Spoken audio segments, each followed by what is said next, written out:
Folks, welcome into sportsbookreview.com. Hope you got that late, nice extra hour of sleep today because we are ready to rock and roll in the closing line for Week 8 NFL action. I'm Donnie Seymour, he's Kyle Purviance. We got a lot of wet and windy conditions out here to bring you up to date on, but we're going to go hard for 1 full hour today to bring you all the information you need to make you a better gambler. Kyle, welcome in. It's Sunday, Week 8 NFL action. I'm ready to go.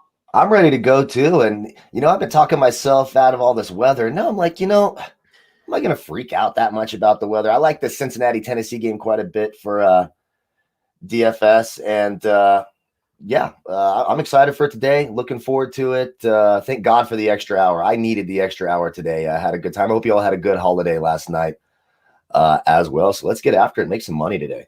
No, we'll get after it today. 72,700 subscribers currently getting after it here and hitting that subscribe button. Turn your notification bells on when we go live and talk NFL action. You'll get it live, rocking and ready to go like we are today. Kyle, I got to say, and you're right, let's bring up the big topic of the day. A lot of wet and rainy conditions today in the forecast.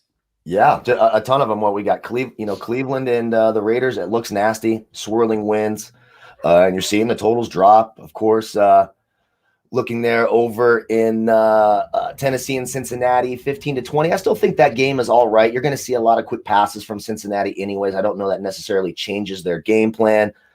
Then, of course, we've got the Green Bay-Minnesota game. Looks like that might clear up in the second half a little bit in terms of the wind. It's going to be – there's some nasty weather today. It's probably the biggest factor all day or all season in terms of weather. So I like a lot of the dome games. Obviously, nice weather there in LA and Denver, which is a little bit interesting. You always expect Mile High to be the city where you have the bad weather. So lots of weather to get into. We'll go over it one by one, but I still think there's some good spots. And yes, the Lockett pick last week was insane, and we made some money off that for sure. 155 people currently watching now live in the chat box today, and we're going to build this thing up on no surprises if we touch that 500 to 600 number today. But let's get after it. You did bring up a couple of these points, and as we go game by game, we'll bring up the weather forecast, who's in and who's out, and certainly some ideas that we have designed, as we like to say, Kyle, to make you more money out here. Let's go. Let's not waste any more time. We got 1 hour. Let's get it started. 251, 252, Indianapolis and Detroit. Phillip Rivers off a bye week heading to the Dome. A rested, ready, and healthy Indianapolis team today. The one key players that we were actually worried about, Kyle, Ryan Kelly, maybe the best center in football, certainly the highest paid one. He is active and ready to go. Mo Alley-Cox after the bye week, weren't sure if he was going to play today. He's active and ready to go. So now you have two decent athletic tight ends with Trey Burton and also Mo Alley-Cox, and also get Michael Pittman off the IR. All systems go for the Indianapolis Colts. And let's not forget about the defense either. It's a big guy in the middle there named Darius Leonard, who's revved up and ready to go for that Colts defense. So they're on it today. But also look at Detroit, Kyle. You got an offensive line playing well, getting all their pieces back. You got Matthew Stafford last week with one of his amazing fourth quarter comebacks, 3 legitimate wide receivers, and a good tight end. I'm looking at this number. I'm kind of intrigued, even though I know Indianapolis has a really good defense. We're not dealing with any weather conditions today. I'm a little bit baffled that it goes from 51 to 49s across the board as an over-under, but I do think Indianapolis picks up the victory in this game, so I have no problem laying the -3 here. Yeah, I like the Colts quite a bit. Now with Darius Leonard back, that becomes one of the top 3 defenses in the NFL. You remember early in the year, they were the number 1 ranked defense while they were fully healthy. With everyone back after the bye week, it's in a dome, so it's not like it's exponentially different than playing in Indianapolis. I like the Colts quite a bit. I got them at 2.5 earlier in the week. I don't mind the 3, even a 3.5. I think they win this game by a touchdown.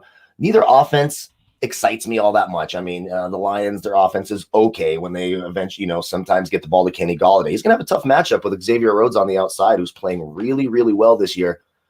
I like the Colts. I just think they're the better. I think both offenses pretty equal. You get the better offensive line, obviously, with the Colts, one of the best in football, if not the best pass protecting offensive line in football. That defense is mean. Darius Leonard's a huge addition back to that defense. So I like the Colts quite a bit in this game. The total 48.5, 49.5. It seems about right, but I like the Colts quite a bit, and I took them at 2.5 earlier in the week. So let's go Colts.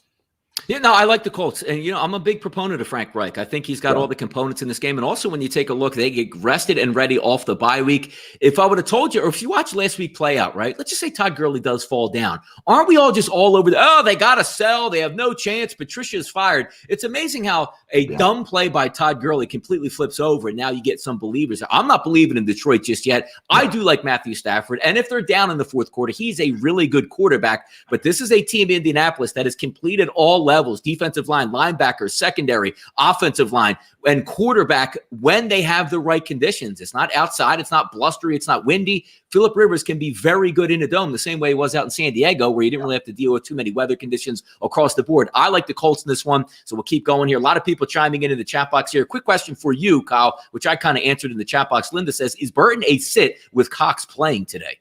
No, I don't think he is. If you look at the last time Mo Alley Cox was healthy and then Trey Burton's first game back, he still played every single offensive snap. He did not come off the field. Phillip Rivers loves throwing to his tight ends. You'll see a lot of 2 tight end sets. It's even with Michael Pittman backs, as they have a little bit more explosion there, but you're going to see a lot of two tight end, 2 wide receiver sets. So I think Trey Burton's still cheap and is absolutely in play, especially in that dome against Detroit. All right, let's keep moving here. In the NFC North, got a good tilt here, and maybe a really good tilt since we have some weather impacting on the conditions here. Minnesota and Green Bay, Kirk Cousins and Aaron Rodgers. Real impressive game last week by the offense, specifically for the Green Bay Packers, getting up off the carpet after getting whopped, crushed, killed against those Tampa Bay Buccaneers. But now they step up against a defense you should be able to exploit on the back end because you have a lot of injuries and already a down defense for Minnesota. Here's the issue, though. Maybe some of those deep balls are a little bit off the mark. But I got to say, if there's one guy in really bad weather conditions that you would want, isn't it a guy that's used to playing in it? Gigantic hands for Aaron Rodgers, and he throws a tight spiral. They still should be able to move the football up and down the field, but I can't fault anybody for a line opening up at 49.5 as a total, now sitting at 48s across the board. Interesting line movement here, which I do agree with. Going from around that 6.5, 7 range is a favorite for the Green Bay Packers. Now peeling back on the Minnesota Vikings to about 5.5 across the board. There are some 6s still out there. You're getting a healthy Dalvin Cook. You have 2 legitimate wide receivers, some decent tight ends, and a decent offensive line. But I know a lot of people are going to get back to the old notion, well, hey, it's Kirk Cousins. He's going to blow up. They should be able to compete, because you're right. You do have one team that's basically dead on arrival, Minnesota, versus a team in the Green Bay Packers with bigger aspirations, maybe adding on at the trade deadline another wide receiver to try to make a Super Bowl push or at least an NFC championship push. When you're taking a dead team, it's kind of hard, but also keep in mind, it's not Lambeau with 75,000 fans. You're going to have windy conditions. Dalvin Cook is a really good running back where if you want to say with Kirk Cousins, run a lot of play action, hand the football off 20 times to Dalvin Cook, and good things usually happen. I got to say, with these conditions, I'm leaning towards Minnesota's game. I don't like it necessarily because if it was nice weather, I would really think that Green Bay would paint the carpet with Minnesota, and also that game would get over the total. But I do think these 2 quarterbacks can still have some success. I still think we can get some points, but I'm just not ready to back the Packers in the spot by about a touchdown here. Yeah, it's tough, and we just don't know what kind of weird weather situation there is. I see a question there. Devontae Adams is absolutely playing today for the Green Bay Packers. And Dalvin Cook being back is huge because you look at the weakness of the Green Bay defense, it is stopping the run. They are actually really solid in the secondary. Jair Alexander, one of the better young cover corners in the league. I just don't trust Kirk Cousins. I would lean the Green Bay side. I got the under at 51 a few days ago once I saw this wind was going to be 25 to 30 miles an hour. Now, they do say it could get a little easier in the second half. So you could see, a closer, low-scoring game in the first half. Things open up in the second half. The problem for the Vikings is, who's playing in the secondary? I'm surprised that we didn't get a call asking us to play in the secondary this week. True. They had absolutely nobody healthy back there, and they were already terrible.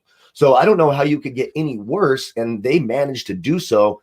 So if there's any conditions at all where Aaron Rodgers can throw the football at all, he should be able to absolutely torch that secondary. We just have to see, is that wind going to go north and south and allow them, you sort of get you wait one quarter and the wind's against you, so you run the football. We've seen that in the NFL before. Then the second quarter comes and they sort of open up the passing game. Everything favors Green Bay here. The 5.5 does make me a little nervous because it could just be one of those low-scoring games. They had injuries to their kicker all week. It does look like Mason Crosby is going to play, but it's still a little bit of a concern in swirling winds. How healthy is their kicker? Can he make the kick? Can they make a 45-yard field goal? Will they even try the 45-yard field goal? So I took the under. I took it under 51. The 48 does make me a little nervous. That's sort of low for an Aaron Rodgers game in that Vikings defense. I like Green Bay. I'm leaning Green Bay, but like I said, I took the under total at 51, and I don't think you're crazy for taking the Vikings either, because if Dalvin Cook goes off, you know, he could absolutely run up and down the teeth of that defense. Absolutely. Already 305 people watching, and that is going to go north here. Thank you guys for tuning in, spending your Sunday morning here with us, early afternoon, getting you ready for some NFL action. And the adage goes in this game, which really makes it tough. You know, starting off talking about it, I said, you know, two teams going in different directions here. When you're in that locker room for Green Bay, right, you got Aaron Rodgers, and they're looking around going, let's get another victory here in our division. Let's add on at the trade deadline, maybe boost our wide receiving core, looking at maybe one of those Texans wideouts, Will Fuller, Brandon Cooks, whoever it might be, trying to get Aaron Rodgers some help to make that push. And then you see the stuff coming up like, you know, Vikings are open to trading Anthony. Like when you go into a game, you already moved Yannick Ngakoue as your best defensive lineman. Yeah. It sends a business-only signal to your team as the Vikings saying, well, the guys upstairs don't think we can win. I don't know if I really want to bust it here. And if I see, you know, I can track down a wide receiver, I can really get in this, you know, A gap and knock off a guard here, go head to head. I might get a concussion, but it's for the betterment of the team. Some guys are going to make business decisions. And it's the hardest thing to do as a handicapper to say, you know what? I looked at the numbers. They made sense. The wind was out here. I thought the Vikings would play well in the division. And then it looks like they throw in the towel because nobody cares. That's a tough one to do. Not saying they're going to do it because you're still professionals. You're still getting that paycheck. But two teams completely moving in a different direction that could look markedly different next week. And one seemingly already waving that white flag, but it is under a touchdown. Theoretically, you still should have a Packers victory. But if we're just looking at the numbers in this game and how these two teams match up, I do think the Minnesota Vikings can hang around this football game. Do I think they can pull the outright upset? Am I confident in that? Not really, but I can see Dalvin Cook. He's supposed to get a full workload here, Kyle. 23, 24, 25 carries here, $150. That's going to keep you in the ball game. Yeah, and it is a concern because he's coming back from a groin injury. Someone brought that up in the chat. So you're always concerned that, you know, he could re-injure himself in a cold game like this. But it's not like if that happens, it's not like you're bringing some scrub off the bench. Alexander Madison's absolutely a good player. My thing is, I just don't trust Minnesota. I mean, we saw them get absolutely embarrassed by the Atlanta Falcons, for Christ's sakes. It's like, can I trust the Minnesota Vikings and Kirk Cousins in windy conditions? We're not talking about a rocket arm. You're going to see a lot of lame ducks thrown up there by Kirk Cousins. So me personally, if I was betting a side on this, I would be betting Green Bay. But I took the under at 51. I don't know if there's a lot of points, not because the Packers can't do it. I just wonder what the Minnesota Vikings can do. I mean, you can run the ball all you want. Are they going to run for 300 yards and 3 touchdowns? Probably not. So I have to lean the Packers. I just don't trust the Vikings at all. It's an interesting game to watch, and it's one that, again, when you're dealing with weather conditions like this, it might not be a bad thing because you'll get those little screen prints and you'll see like the reporters, hey, it's so windy here, it's so windy here. But then when you look in the background, the flagpoles aren't even moving with the little, flags on top of the upright. So keep in mind, watch the game, maybe more of an in-betting type game where if you see two quarterbacks getting off in this game, well, maybe the wind isn't really as bad as we thought, or maybe it's actually worse when a punter comes out and has a 23-yard punt. So something to keep an eye on that. And again, with the advantageous part of live betting, you can do that all in game. You don't have to place that wager before the game starts. Now, the next game we're going to talk about is really interesting because this cuts at the core of everything that sharp handicappers, value handicappers, dumb handicappers, and smart handicappers all get involved in. That's 255, 256. Now, me, looking at this game early in the week, most people would say, how can I take the Buffalo Bills and I can't fault you? And then I'm sitting here, Kyle, Wednesday and Thursday. How can I take the New England Patriots in this game? We don't have a lot of line movement. And one of those games where I like to use the phrase, everybody and they mama will be betting the Buffalo Bills in this game. So why isn't it 14 and it only sits at 4? But if I'm looking just squarely at the Patriots here, you hear the rumblings. Everybody on my team is up for, if you want to make a trade, I'll listen to you. How does that go over? Cam Newton has been a disaster the past couple weeks. They're the slowest team in football to begin with. Now you're down Edelman, you're down N'Keal Harry, and you're down one of your tight ends who just says, you know what, I don't feel that good and I don't want to play today. You have a decent offensive line. You have slugs at the running back position, an inaccurate quarterback, in wind, in rain today, and a team in the Buffalo Bills that says, now we got you. Now we got you. It's time to turn the corner. The next millennium is our millennium. You own the last 20. We're really going to take it out on you today. What are we missing today with the Buffalo Bills only sitting at -4 with a healthy football team versus a team that would have struggled scoring 10 points against a high school team today in New England, but yet this line still sits at 4, Kyle? It's amazing. It is, and I swear it feels like a trap. I wanted to take New England all week. I mean, we talk about it all the Me time. too. When Yes. everyone's down on a team, you want to take them. And you look at Buffalo; they haven't looked good. I mean, they 6 field goals against the Jets. Come on! I mean, their offense has looked terrible. We saw their offense in a weather game a couple weeks ago against the Chiefs. Not very good. But now, I mean, look, Stephon Gilmore is now out for New England. I mean, that how in the hell I wanted to pull the trigger so bad on New England, but now you're without, probably the best defensive back in football. You mentioned it, all the talk. Everyone's up for trade. Just take whoever you want. Yeah. I do think Buffalo takes control of the division today. If they don't do it today, it's a real indictment on Buffalo, and they need to take a long, hard look in the mirror at what they're doing. Buffalo has the advantage everywhere today. Every single spot, Buffalo has the advantage now. It's a bad weather game, so you shouldn't see a lot of points. Man, I got to take the Bills in this one. I think I got them at 3.5 early in the week. It's one of those things where I felt like a trap all week. I wanted to take New England, and then I just said to myself, don't get too cute. This team is throwing up the white flag. They don't have anybody on offense. Now they really don't have anybody on defense. They have no speed anywhere. You mentioned it, the slowest team on the edges of any team in football. I got to take the Buffalo Bills. It sucks because I wanted to take New England all week, but no, I got to go Buffalo. If there's one saving grace that we would like to say for the New England Patriots today, Kyle, it would be it's bad weather. Because if you got 55 degrees, 2-mile-an-hour winds, and no precipitation in Buffalo, they might be able to run you right off because you can't compete. Scoring 12, 13, 14 points.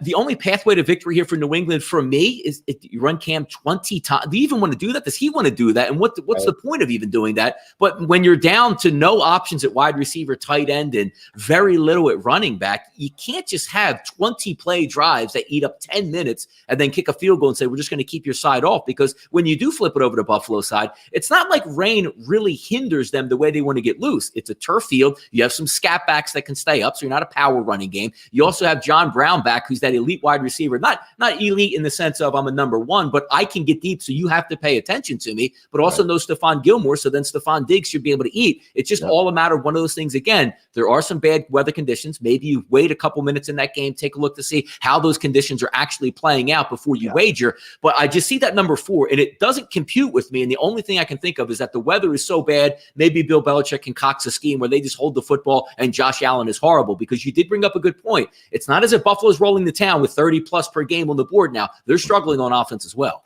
Yeah, they really have been ever since that hot start. Remember, it was, hey, Josh Allen, early MVP candidate, and he's red hot. And look at the progression, and it's gone away against the Chiefs, against the Jets. I mean, when you look that bad against the Jets, I don't know if that's just a team playing down to their competition or what, but they just haven't looked right on offense.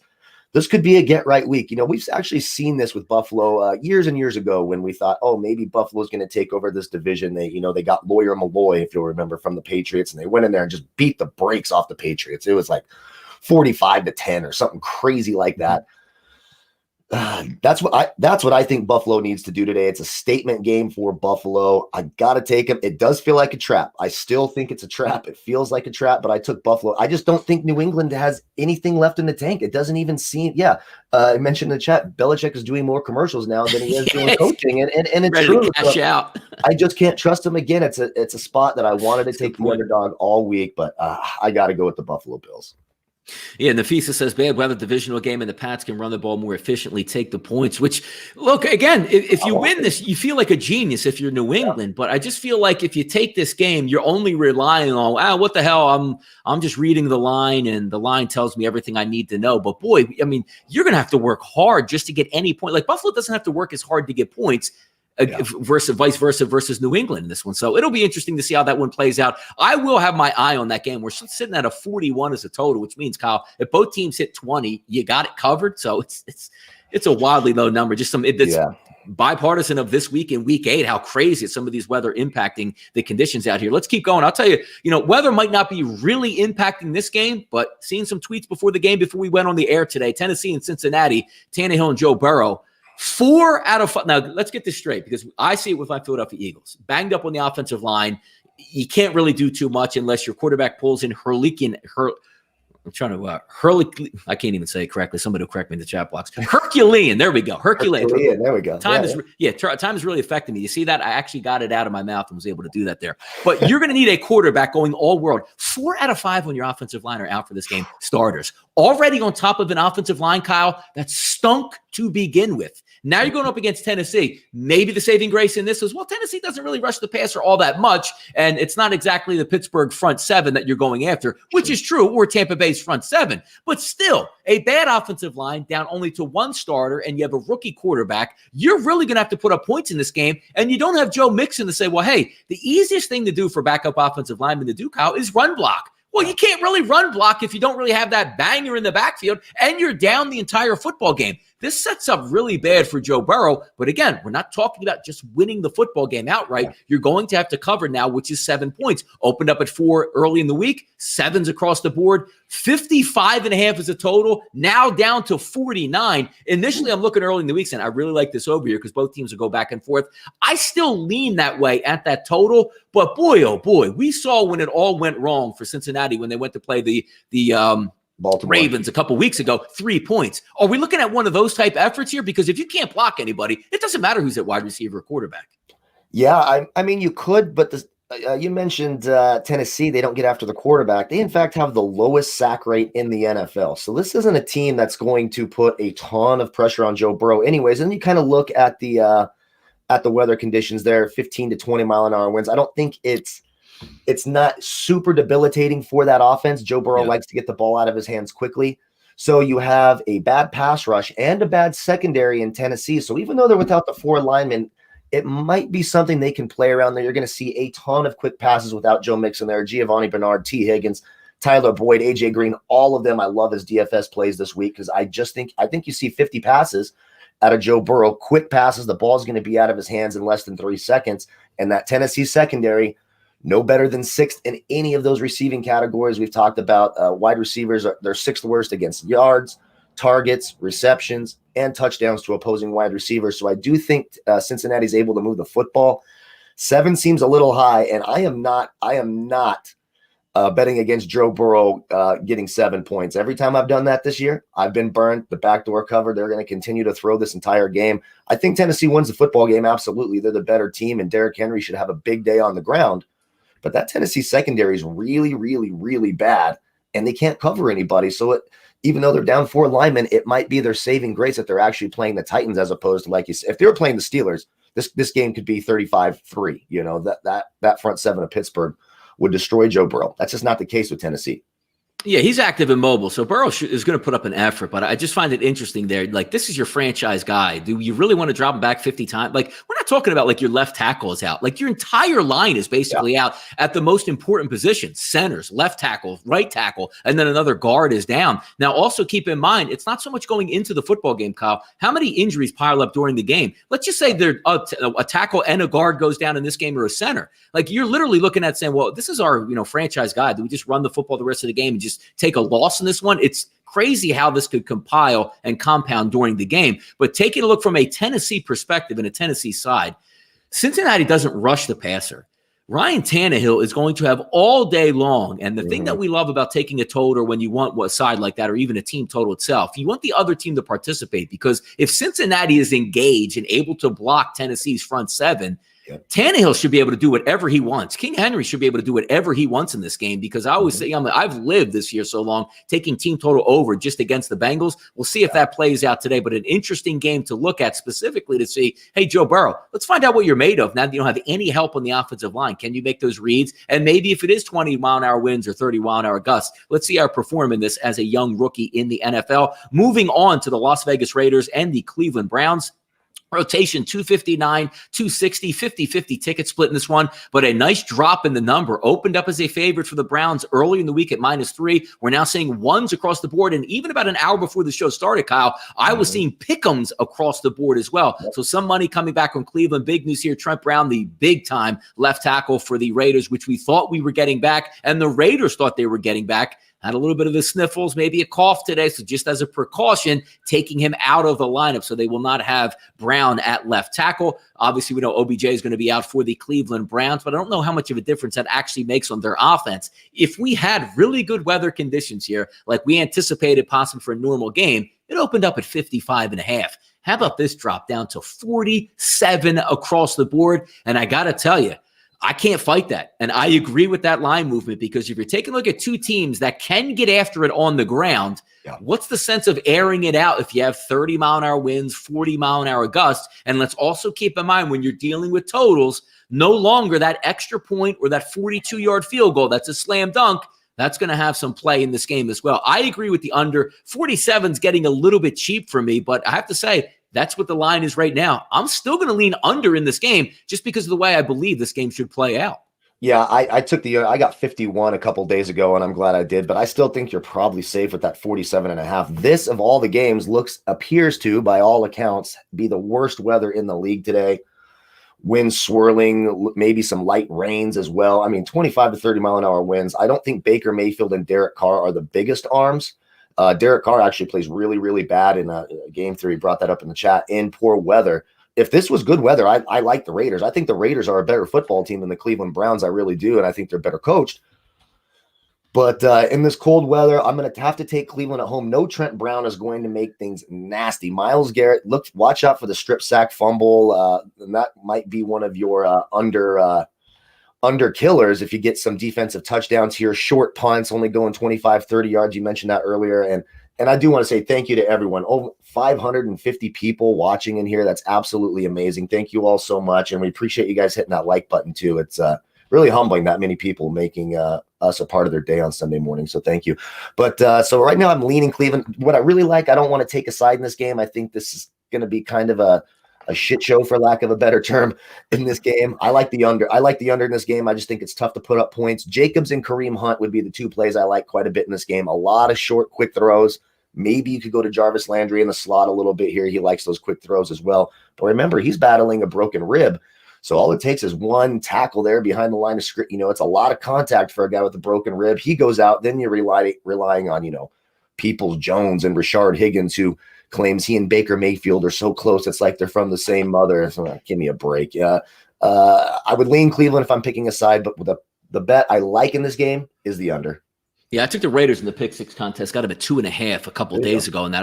I still think it's a coin flip type game, but you're going to look more at the intermediate routes. If you're Baker Mayfield, you're not going up against a very good defense with the Las Vegas Raiders. So now you're going to have, the over the middle game, the David Njokus of the world. Jarvis Landry's a great intermediate route runner as opposed to OBJ. We know likes to hit off that deep ball shot. But also when you flip it over to the other side, the guy that doesn't really want to throw it deep, even though he has the weapons now with Henry Ruggs and Nelson Aguilar getting deep. Now you're going to look more at the Hunter Renfrows, and also you have a really good tight end in Waller that should be active and effective over the middle against this team. But again, what I'm trying to explain also in that is you hear me saying, like, boy, you can really extend the field, but that's not really where you're going to win this football game. Two good running backs, two good offensive lines, two quarterbacks that are mistake prone if they get out of their lane and try to start throwing things deep in 30-mile-an-hour wind gusts. I think more of that, let's get a first down and see where we end up. And also keep in mind, again, that 47, 48-yarder on 4th and 3 that usually just kick a field goal, you're not going to be going for that, or you're even going to be punting it down deep. So that does play to an under here.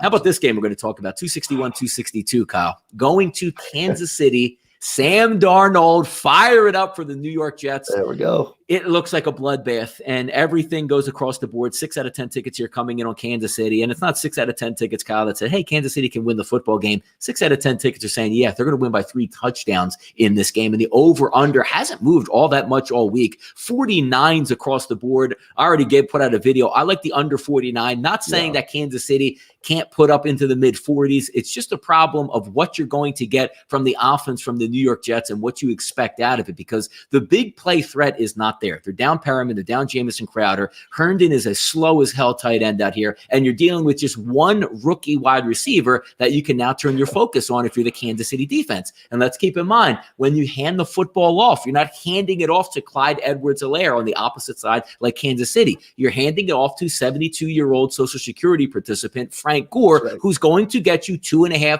to 3.5 yards to keep the clock running and maybe get first downs. The issue I have with this game is, when do they they call off the dogs for Kansas City? Did they run it up, or can they? I mean, we're still talking about NFL teams here, and the Jets played hard on defense, didn't even allow a touchdown to the Buffalo Bills, even though they went up and down the field. But there's a point that comes where the game is like 21-3, 28-7, 28-10. When do the dogs get called off by Kansas City? Because that's what I need if I want to stay under this 48 here or 49 here.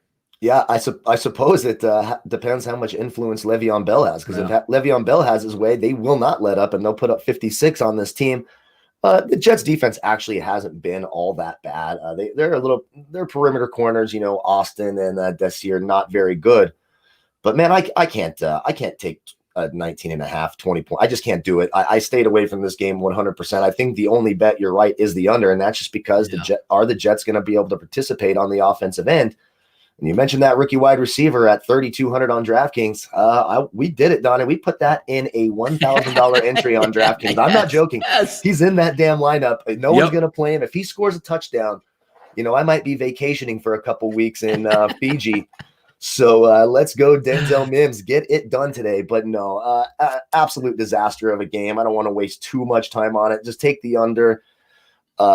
I can't take anyone up by 3 touchdowns. It's just this isn't college football. It's just normally I would say, okay, you're getting 20 points. You just take the underdog here. But can you trust the Jets? I don't think so. And I do love the Bell anytime touchdown. I do think Andy Reid lets Le'Veon Bell score a touchdown against his old team.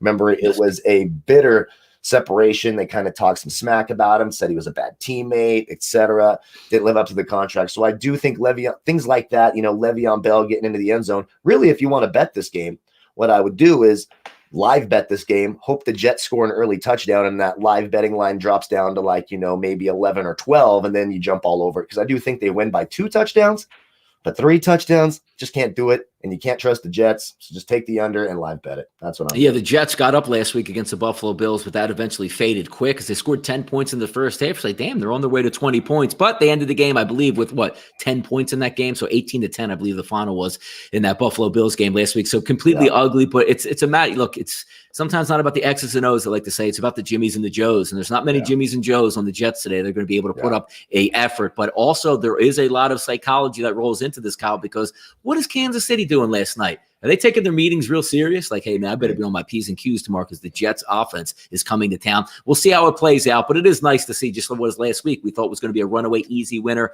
by the Buffalo Bills in that game. Jets had the lead early, and here we go. So we'll see if that plays out, even though I don't think that's going to be the message today.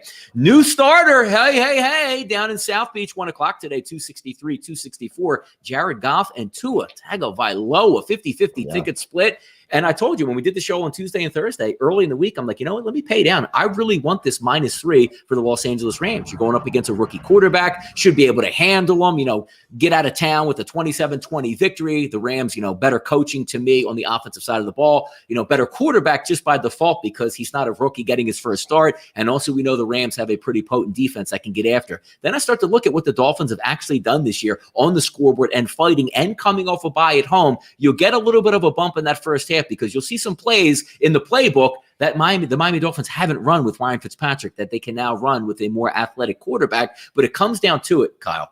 Are we going to make money with a rookie quarterback in his first start? Because once again, he's starting on a decent football team. This isn't Tua Tagovailoa stepping into the Jets and getting 20 points. Can he just hang around?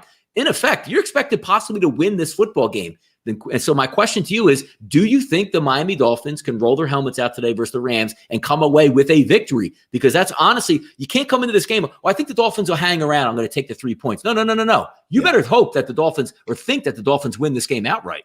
Yeah, I don't. I don't think they can win this game. I just don't. When you look at that secondary for the Rams, it's going to be tough on those Dolphins receivers to get separation and to get open. Now you've got a rookie quarterback with Aaron Donald bearing down on him up the middle. So it would take a Herculean effort. There we go. From earlier in the show, it would take a Herculean effort. Good one, man. Yes. By Tua Tagovailoa.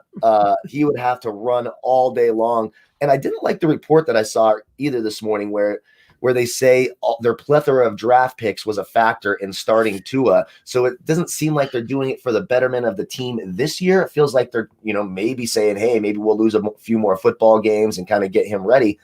It feels like they're sort of packing it in a little bit with that. I didn't like that comment. I didn't like that report. I got the Rams. I do not think the Dolphins can win this game. It's a tough matchup for a rookie making his first start against the Rams. Way too tough, in my opinion. It is a really tough one. I'm just watching some highlights here, and I'm excited to watch. And you are getting a pretty healthy Miami squad here on offense. Devontae Parker's going to go. Those fast wide receivers that play that second and third down role, they're going to be there. Mike Gesicki's a great tight end to have, one of those guys you could just throw the football up to. But I'm interested to see how they come out, because if it's maturity, if you're worried about that, that's really not an issue. I mean, this guy is schooled at Alabama, great family life, looks like he has all the right components to be a great quarterback in the NFL, but you certainly do have to go out there and perform. Is he as fast as Michael Vick? No, he's not. Is he as fast as Lamar Jackson? No, he isn't, but he's also not that tall. But there is a lot of gamesmanship there that I think you're going to see today, because when that rush is coming down on you, maybe Fitzpatrick can't get away, or Jared Goff on the opposite side can't get away, but maybe Tua can step out of the pocket, make some plays, because these guys going up one-on-one down the field, like if you're playing Madden, they can go and get that football and certainly make some big plays in this one. But I'm with you.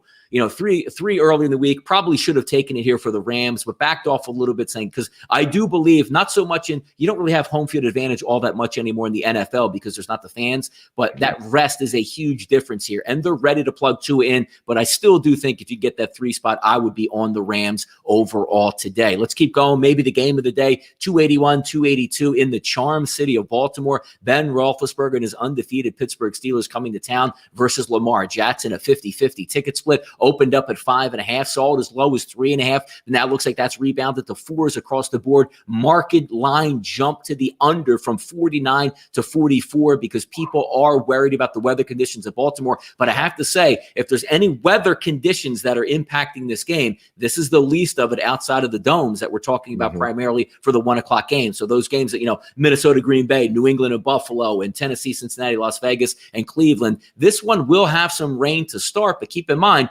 130 to 145 today, that rain is going to pull out. And we're not seeing 25-mile-an-hour winds. You're talking about 5 to 15-mile-an-hour winds down in Baltimore today. So not that big of a shift where you'd say, oh, my goodness. So I guess if you're looking at a 44 number across the board, we don't think both of these teams, Kyle, can get into the 20s today? I don't agree with that.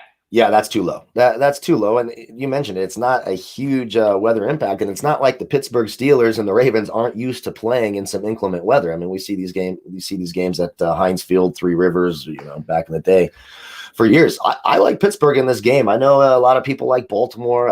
I think you'd get an undefeated team like Pittsburgh with that defense, the weapons on offense. You've got a little bit of a banged up Baltimore team that is going to rely heavily on the run. Pittsburgh can certainly get after it against the run. I know they gave up a couple of big plays to Miles Sanders a few weeks ago, but when you look across the board, that Pittsburgh defense is vicious. Both these defenses are really good. I'm going to take the points with an undefeated team on the road here. If I'm getting 4 points, I have them at plus 3.5. I took a couple days ago, and I feel good about it. I think Pittsburgh can win this game outright. You mentioned it. When you're taking an underdog and it's 3.5, 4 points, it's not, hey, will we make this a 1 or 2 point game? It's, hey, can we win the football game? I think there is a path to victory for Pittsburgh. I typically prefer Big Ben at home. Love this divisional matchup. I'm taking the Steelers, and I would take the over right now. 44-45 is too low in my opinion. I think both these offenses put up points. Close game, good game, the best game of the day, obviously. I'll take the Pittsburgh Steelers. Yeah, you know what the interesting part is too? Again, do your own research, guys, on what you can look at, like weather conditions, because if you just use those stock photos where they posted, I saw Mike Garofalo, I believe the NFL Network posted, raining here in Baltimore. Some people, oh my God, it's going to be raining. Holy cow. It's going to be clearing out in here. So, do your own research. Look at these. You go to AccuWeather, go to weather.com. You can look right at the radar on the stadium and see like minute by minute of where the rain's coming in or when you anticipate it to leave. So you don't have to be a weather geek to try to check on the secondary things. But Kyle, I will go against you today. I'm going to take those Baltimore Ravens rested and ready, -4 in this game. I think there's some things that the Baltimore offense that can do to the Steelers defense. You're healthy at wide receiver. You got a lot of speed guys out there on the outside, but also when you're talking about a very good front seven, which is a little bit damaged with Bush now down with an injury, we know how good TJ Watt is, but they have two really good bookend tackles down in Baltimore, both left tackle and right tackle. And if that surface is just a little bit slick and TJ Watt and them are bearing down, all it takes is one move from Lamar Jackson, and he is off to the races. So a little bit slower at linebacker now for the Pittsburgh Steelers. And you're taking a look at the secondary for the Steelers, which we give a lot of credit to. Minkah Fitzpatrick, he's having an okay season. Edmonds, below average season. And if we're looking at Joe Hayden, he's a really big name guy in the secondary. but a bottom third NFL corner this year. So even though I love that front line, I mean, take a look at Casey Hayward, Tuitt, and Watt. They are dominant football players. But the one thing the Ravens do is they can get equally physical with you. And the same thing with that defense, adding Yannick Ngakoue to add an extra boost to that pass rush. It should be a fantastic football game. But I think we get points more than 44 in this game. Yeah. And I'm going to go against you here, so we'll have a little bit of fun and take the Baltimore Ravens in this game. What would surprise 600 people watching it right now, Kyle, live in the chat box? What would surprise you in this game? Would it surprise you if because sometimes I'm just a little bit off with the Steelers. I had them against the Philadelphia Eagles. Nice victory on that. I thought Cleveland would be able to perform. They didn't against the Steelers. This is a really good football team coming in, so I'm not going to be surprised, even though I do like the Pittsburgh Steelers to lose this game, that they're up in the second half by a touchdown. That wouldn't surprise me. What would surprise you today, though? Yeah, a blowout would surprise me. These two teams historically play really, really close games. And honestly, I wouldn't be shocked if it's 9-6. Like, we've seen that shit before from Baltimore and Pittsburgh. Do I think that happens today? No. I think it's more likely that both these teams get in the 20s. You've got two, I know they're good defenses, but they're also two very well coached teams, two good offenses. You're absolutely right about Pittsburgh's secondary, especially Steven Nelson over there. They are going to be without Mike Hilton, which kind of hurts them in the running defense, not so much in the passing game. He's actually a terrible coverage corner, but he's really good at being one of those sort of help nickel corners in the run, sort of spying and shadowing Lamar Jackson. So there is some concern there, but I think both these teams get in the 20s. I think it comes down to the last possession or two. This is going to be really, really close. A 3-point win by Baltimore wouldn't surprise me either. Justin Tucker, end of the game, final drive. They certainly have the kicking advantage. True. Tucker over Chris Boswell. I like Pittsburgh to cover. I'm taking Pittsburgh. I'm not changing my mind. They haven't done me wrong yet this year. Let's go Steelers. 612 people watching live in the chat box, 92 thumbs up. If you like this show, please drill that thumbs up button. Not for me and Kyle, but for the people upstairs that watch the show and say they like us.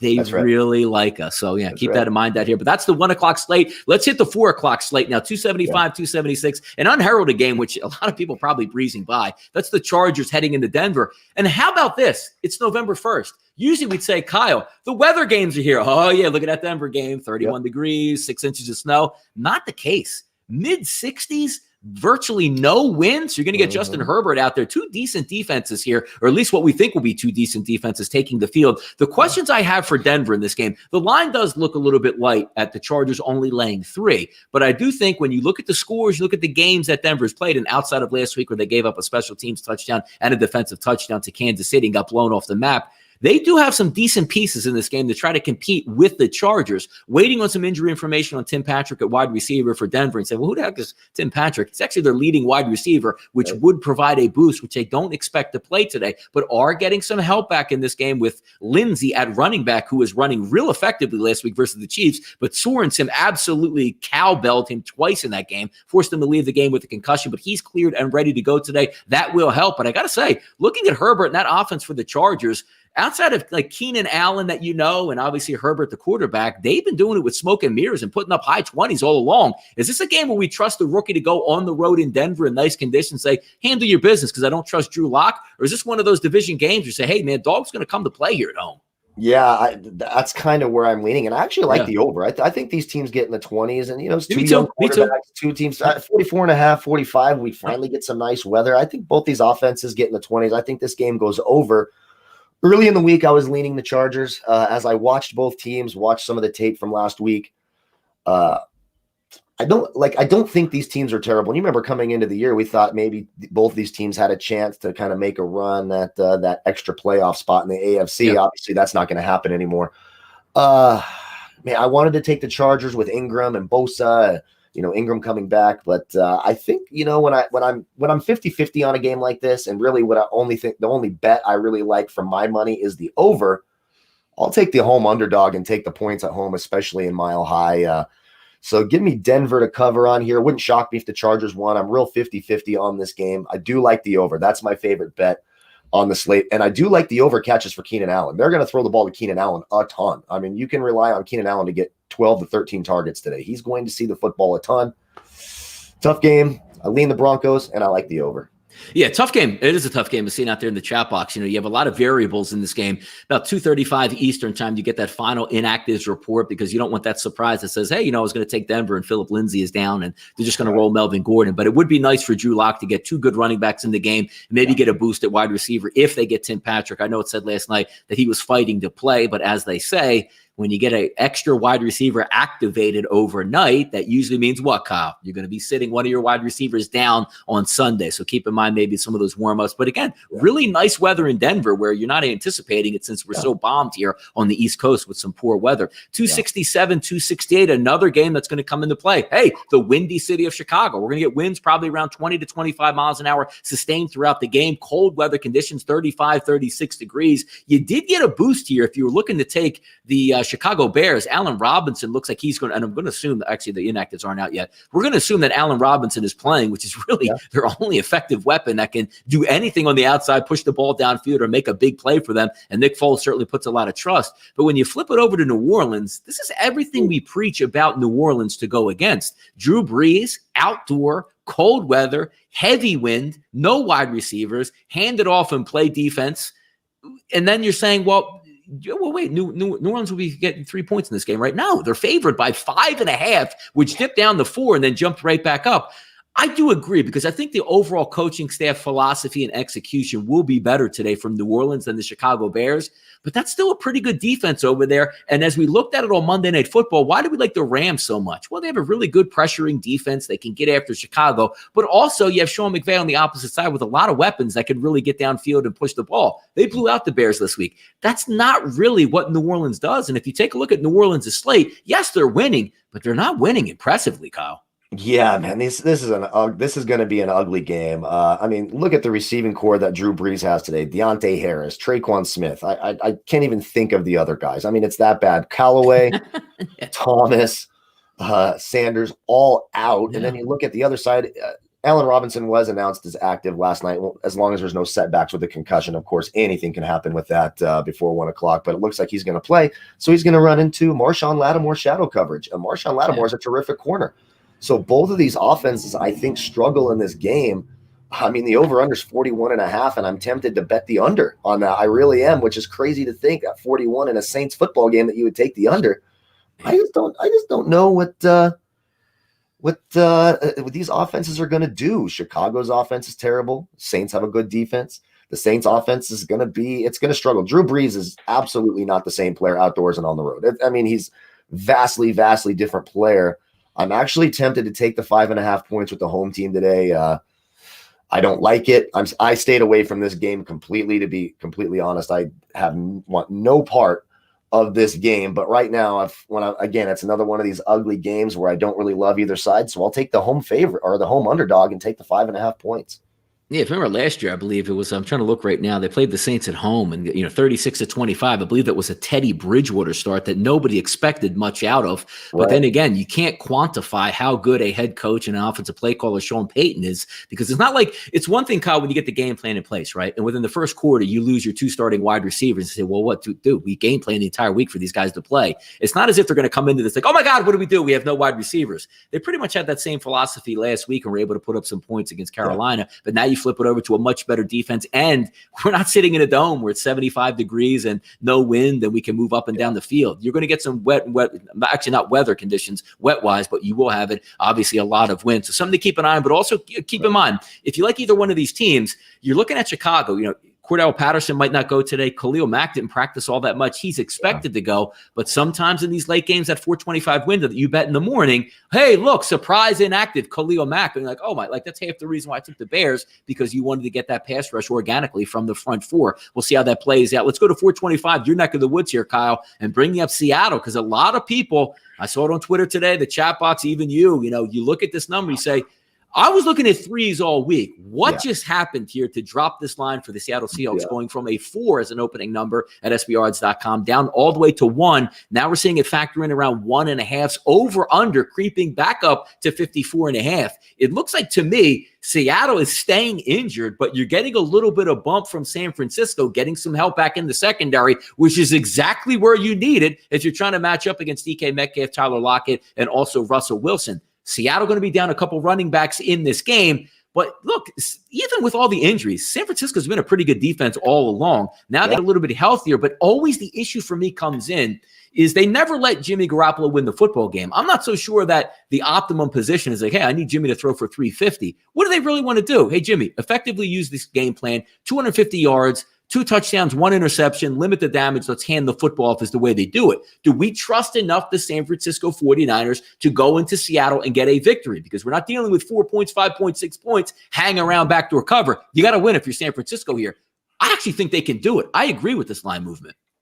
Yeah, they can do it, and this is going to be a close game. You look at the 2 games last year, they were huge games in terms of seeding in the NFC, and it's really the main reason. That if the 49ers had to go into Seattle last year and play a road game in the playoffs, they probably lose that game after winning in Seattle during the regular season. This is a huge game for the 49ers. And look, the Seahawks are battling injuries. Jamal Adams might play. It's pretty iffy. I'll actually be surprised if they play him this week. He's not been ruled active yet. I think it's pretty iffy. If he plays and is at full strength, that's a big boost to Seattle's secondary because that's the worst secondary in football right now. Without Deebo Samuel, people were asking about prop bets. I like Brandon Ayuk over 4.5 catches. I just don't think that Seahawks secondary can stop anyone, and I got a plus number on that. I think I got a plus 120. So I'll take the plus number and Ayuk over 4.5 catches. But 1 point game in Seattle, you're not going to make a lot of money betting against Russell Wilson at home in close games. I'm sorry, it's just not going to happen. Yeah. As much as my heart wants to take the 49ers, and I will be rooting my ass off for the 49ers this afternoon, a 1 point line in Seattle with Russell Wilson, even with all those injuries, I don't think it really matters because they weren't going to be running the football effectively against the 49ers anyways. So Russell Wilson, they're just going to drop back, let him throw the football. I like the advantage on the outside with DK Metcalf against Emmanuel Mosley. I still think there's a little bit of an advantage to be had in the slot, even though Jason Verrett and company are playing well. And as you mentioned, the secondary is getting healthier. 1 point game. Who you taking, Russ or Garoppolo? I'll take Russ. Give me the Seahawks. Hurts to say it, and I hope I jinxed them. But I'm not betting against Russ at home with a 1 point line. No way. Yeah, hard-fought game last year that they won right down to the wire as the game ended there. So, I mean, this no surprise. It's a great tradition in the NFL. Even if they are injured, you still look at that. It's a 1 point game there, so we should get some good effort. But again, 6 out of 10 tickets here coming in on Seattle. And the common theme, as always, and I can't fault anybody. If you just say it's a toss-up game and I got Russell Wilson, you live or die with it. At the end of the game, if the other team beats you, hey, great effort by them. But certainly when you're on the opposite side going, I just bet against Russell Wilson and the game was a pick 'em and he ended up winning the football game. We're not surprised by that. So we'll see how that plays out. Sunday Night Football live here in the city of brotherly love. Ben DiNucci. And what do we like about Ben DiNucci? You know what? He went there. He went to the basement of the mob house. He's a made man now. So he's going to be the starting quarterback for the Dallas Cowboys. Yeah. The line opened up at like 3.5 Sunday night. They took it off the board because obviously with the injury to starting quarterback for the Dallas Cowboys, Andy Dalton, and still Andy Dalton. But you go to a guy that was never expected to play football this year for the Cowboys. He's thrust in, and you can't take anything away. Well, look, he played last week against the Redskins. He got beat up a little bit. You're talking about a guy that actually didn't even get to run the playbook at all. Like, dude, get in an NFL game in the middle of the rain against a team that quit in this football game. Let's go have fun and see what you can do. At least he's going to get a little bit of bump from the week. He takes all the starting reps. So you'll get an honest effort, even though I don't really know what type of effort. But I'll tell you right now, the Eagles being as high as 11, it's now down to 10.5. That's ridiculous. If you look at the Eagles' schedule, the Eagles have a tough time competing in football games and trying to win, let alone by winning by 2 touchdowns. I love the Eagles. They're going to win tonight. I do honestly believe that. But the Eagles just coming out of nowhere and say, because the Giants are a horrendous football team. Horrendous. Yeah. And they were down 10 points to the Giants with like 5 minutes to go or whatever it was last week. The Cincinnati Bengals are not a good football team. Carson Wentz had to use a miracle comeback in that game in the fourth quarter to beat the Bengals at home. So this is not a team that rises to the occasion and, as a major favorite. Now, maybe if they were getting 10.5, they could rise, they can hang around. Am I advocating taking the Philadelphia Eagles? No, I'm not. But I do think they win the football game. But again, we're gamblers. It's not if the Eagles are going to win, how much can they win by? But I do have to say, the 42.5 has stayed firm all week. And I agree with the over because if your game plan for the Dallas Cowboys should be, let's give the ball to Zeke 25 times, use play action passes to run these weak linebackers ragged, you should be able to wind up with 17 to 20 points against the Eagles. It's not the steel curtain defense here and vice versa on the opposite side. When you're looking at the Eagles offense, It almost looks like the Dallas Cowboys have quit, but they still do have some weapons on defense that can play effectively at times. But Carson Wentz is a baller gambler out here. He's going to make big plays. He's going to get hit and fumbled. That equals to me, and not a huge weather night in Philadelphia, close to 50 degrees, 45, some winds, 10 to 15 miles an hour, but no precipitation. That game goes over the total tonight. Give me a break. Oh, yeah, it's got to go over that total. I'm glad you said that because that's the only side of this game I want to bet. I don't want to ever bet on Mike McCarthy. Again, Mike McCarthy is the dumbest coach in football. But 10.5, I mean, give me a break. Now, they are getting healthier. It looks like Dallas Goedert is back. Jalen Reagor is back. Correct. So that's good for the Eagles offense. They're certainly the better team, and they should win this game. But my God, 10.5 points. I simply can't go there. And the Dallas Cowboys defense can't stop anyone. That defense is absolutely horrific. They're poorly coached.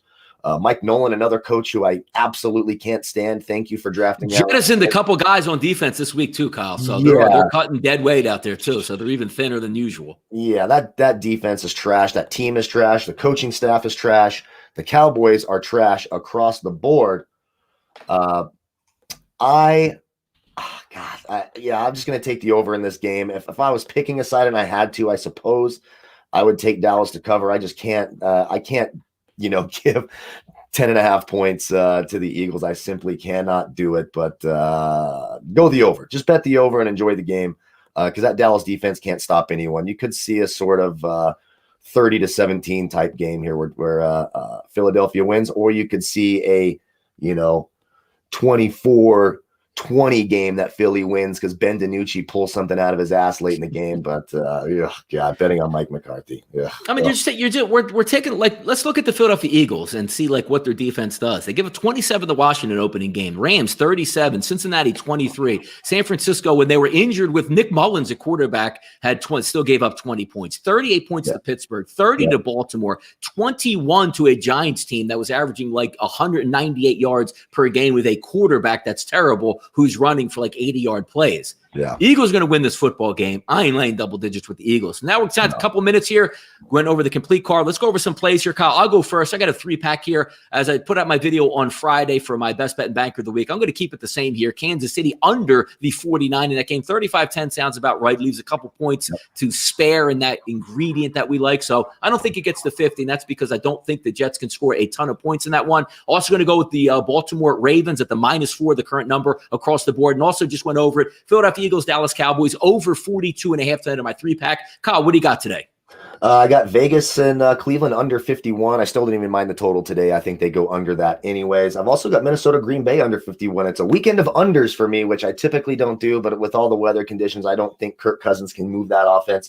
So I like the under there. And I like the Indianapolis Colts -2.5 or -3, either one. I like over Detroit today as well. Good luck on your kickoff out there. Over 550 people watching for the majority of shows. Spiked to over 600. You guys are awesome. We do this each and every week right here on sportsbookreview.com. Sundays with Donnie and Kyle on the closing line, getting you ready for your NFL action. Couple minutes to spare. Enjoy your games today. Good luck. I'm Donnie Seymour. He's Kyle Purviance. We are sportsbookreview.com.